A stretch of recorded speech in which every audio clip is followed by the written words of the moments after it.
April 29, 1945. Berlin, Germany. A Wehrmacht soldier sits in a basement with no ammunition, no food, no orders, and no hope, listening to the sound of Soviet artillery getting closer with every explosion. And in his hands he holds a letter from his commander that says reinforcements are coming, except he knows they're not coming. Everyone knows they're not coming because there are no reinforcements left. There's no army left. There's only exhausted men in torn uniforms waiting for the end.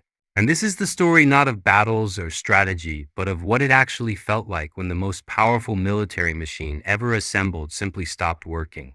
When soldiers realized their leaders had abandoned them, when the propaganda died and reality set in. And if you want to understand what the final days of the Third Reich really looked like, not the Hollywood version, but the human version where men starved and froze and died not in glorious combat, but in silent desperation then. Subscribe now and leave a comment telling us where you're watching from. Because what we're about to show you is the truth that nobody wanted to remember. The collapse of Hitler's war machine seen through the eyes of the people who lived it and barely survived to tell what those final horrifying hours were really like. The Wehrmacht in early 1945 was not the disciplined force that had conquered Poland in weeks and France in months. It was a ghost of itself, a collection of broken units held together by fear and delusion, because by then Germany had lost the war in every meaningful sense. The industrial base was destroyed, the fuel reserves exhausted, the manpower depleted, and yet Hitler insisted the army keep fighting, keep attacking, keep believing in victory that existed only in his bunker fantasies while outside in the real. World soldiers were dying not from enemy fire but from hunger and cold and the simple fact that their logistics that keep armies functioning had completely collapsed. Food supplies that should have reached frontline units sat rotting in warehouses hundreds of kilometers away because there was no fuel for the trucks and no trucks that still worked. Ammunition that should have been distributed to artillery batteries was being hoarded by rear echelon commanders who were more concerned with having something to trade for food than with supporting combat operations. And medical supplies that could have saved thousands of wounded men were locked in depots, guarded by SS officers who would rather see soldiers die than admit they had lost control of the supply system. And this wasn't incompetence. This was systematic collapse, the kind that happens when an organization built on rigid hierarchy and unquestioning obedience suddenly has no one left to give coherent orders because everyone with authority is either dead, in hiding, or fleeing west to surrender to the Americans instead of the Soviets. Frontline soldiers in April 1945 were living a nightmare that had nothing to do with combat and everything to do with abandonment. Units that should have numbered 800 men were down to 50 or 60. Boys as young as 14 mixed with veterans in their 50s.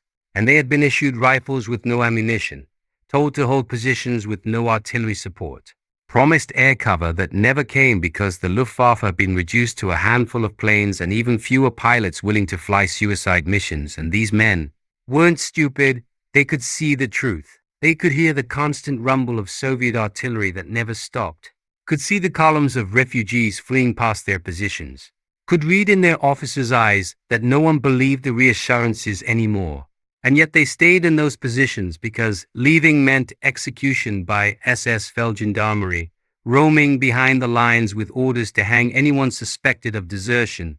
And the definition of desertion had become so broad that even asking when food would arrive could get you accused of defeatism and strung up from the nearest lamppost with a sign around your neck reading coward.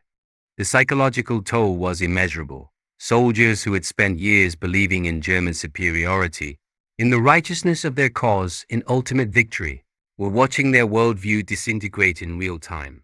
And this wasn't a clean break where they suddenly saw the light and understood they'd been lied to. It was a slow, agonizing process, where every day brought new evidence that everything they'd been told was false. And the cognitive dissonance was so severe that many men simply shut down emotionally, stopped talking, stopped caring, went through the motions of military discipline because the alternative was confronting the reality that they had fought for 6 years, watched their friends die, committed atrocities in the name of a regime that was now abandoning them to die alone in ruins while the leadership fled or killed themselves. And this emotional paralysis was so widespread that officers reported entire companies that would sit in silence for hours, not sleeping, not eating, just staring at nothing, waiting for the end.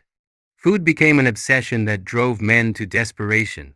The official ration by April 1945 was a joke. Maybe 300 calories a day if supplies arrived at all, which they usually didn't, so soldiers supplemented by eating whatever they could find, peeling bark off trees to chew, digging through garbage, killing and eating dogs, cats, rats, anything with protein, and there are documented cases of soldiers so hungry they ate leather belts, boiled boots to make soup from the glue, consumed grass and leaves that made them violently sick but at least filled their stomachs for a few hours. And the officers who were supposed to maintain discipline couldn't because they were just as hungry, and the social contract that holds military units together, that unspoken agreement that if you follow orders your leaders will take care of you, had been completely shattered, and what emerged in its place was something closer to a survival cult, where small groups of men banded together to scavenge and defend their findings against other German soldiers who would kill them for a loaf of bread. The cold was another enemy that killed as surely as Soviet bullets.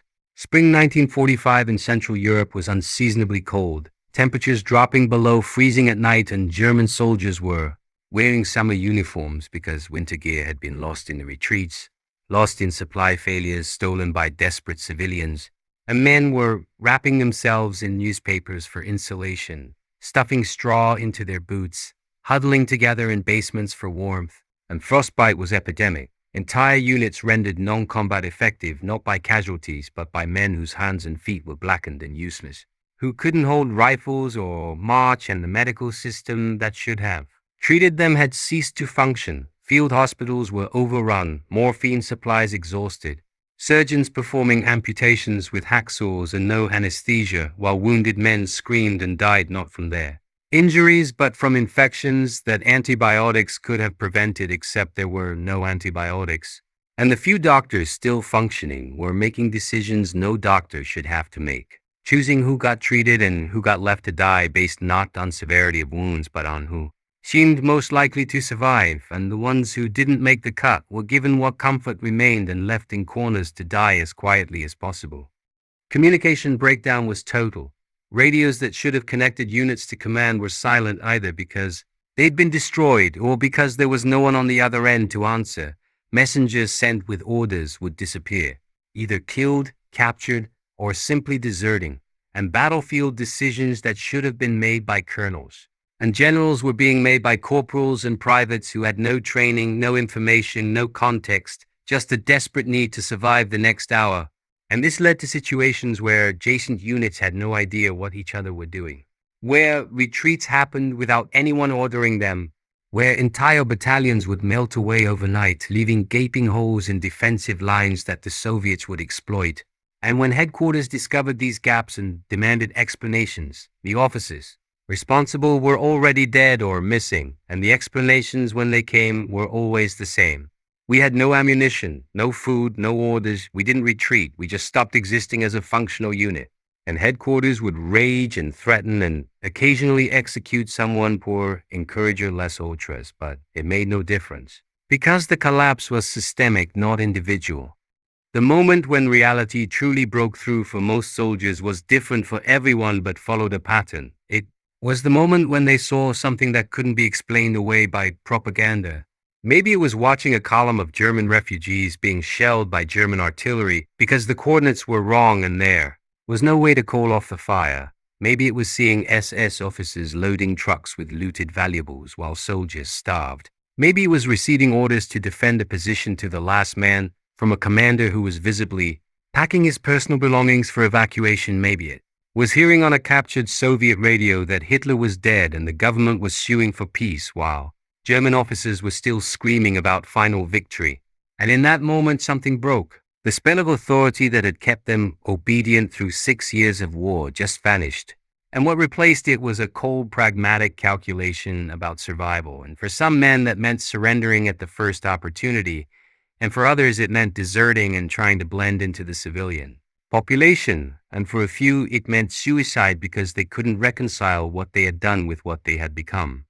The Soviets advancing into Berlin weren't liberators in any clean sense. They were conquerors settling accounts, and the German soldiers who faced them knew exactly what was coming because they had done the same things on Soviet soil, and this knowledge hung over everything, coloring every decision with the understanding that surrender to the Red Army might be worse than dying in combat, and this created a paradox where men wanted to survive but were terrified of surviving in Soviet captivity, and the stories that filtered back from the East, stories of German Poles worked to death in Siberian labor camps, of mass executions, of casual brutality, were not exaggerations, and German soldiers knew this because many of them had participated in similar treatment of Soviet prisoners. And the karma was so obvious it was almost biblical, and some men welcomed death as a cleaner ending than the slow degradation of captivity, while others clung to the irrational hope that they personally would be treated fairly, that their surrender would be accepted with military honor, that somehow the rules of war that they had violated would still protect them. The final hours for many units followed a similar pattern. A last stand not because of orders or ideology, but because there was nowhere left to retreat, surrounded out of ammunition, out of options, and in those final moments when Soviet tanks were rolling down the street and infantry was clearing buildings room by room, German soldiers had to make individual choices about how to die. Some fought until they were killed. Some raised white flags and hoped for mercy. Some shot themselves. And the ones who survived to be taken prisoner described those moments with a strange calm, the relief of having the decision taken away, of no longer being responsible for the impossible situation, of being able to stop, pretending that anything they did mattered. And they were marched into captivity expecting execution, and instead found themselves in vast prisoner columns walking east into an uncertainty that was somehow less terrifying than the certainty of dying in Berlin ruins. The collapse of Hitler's war machine was not a single moment, but a process that took weeks, and it wasn't uniform. Some units fought with discipline until the end, some dissolved into armed mobs, some negotiated local surrenders, some marched west hoping to reach American lines, and the German military that had once functioned with such terrifying efficiency just fragmented into thousands of individual survival dramas playing out across Central Europe. And the officers who should have held it together had mostly fled or committed suicide or been killed.